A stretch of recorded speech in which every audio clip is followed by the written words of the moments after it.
Welcome to Not Milk Never Milk. Subscribe if you're lactose intolerant. In this video, I will explain how to use your Chevy Cruze jack. First, safety is paramount. Always ensure your vehicle is on a level, solid surface, like concrete, to prevent rolling. Fully engage the parking brake. For extra security, place wheel chocks behind the wheel that is opposite the one you intend to lift. This simple step significantly enhances stability and reduces risk. Now, let's find the correct jack points on your Chevy Cruze. Look along the frame, just behind the front wheels and in front of the rear wheels. You'll see a reinforced metal seam, often called a pinch weld. These are the designated spots for your jack. Using these specific points prevents damage to your vehicle's undercarriage and ensures a secure lift. With the jack points identified, position your jack.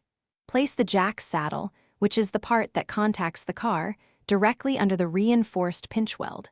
Make sure the jack is sitting flat and stable on the ground. Begin to slowly raise the vehicle using the jack handle. Continue lifting until the tire you are working on is a few inches off the ground, allowing ample space for your task. Once your work is complete, it's time to safely lower your Chevy Cruze.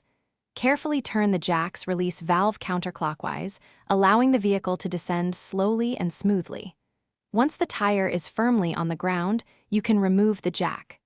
Remember to store your jack, handle, and any other tools back in their proper place in your vehicle, ready for next time. Thanks for watching. If this was helpful, leave a like and consider subscribing. See you next time.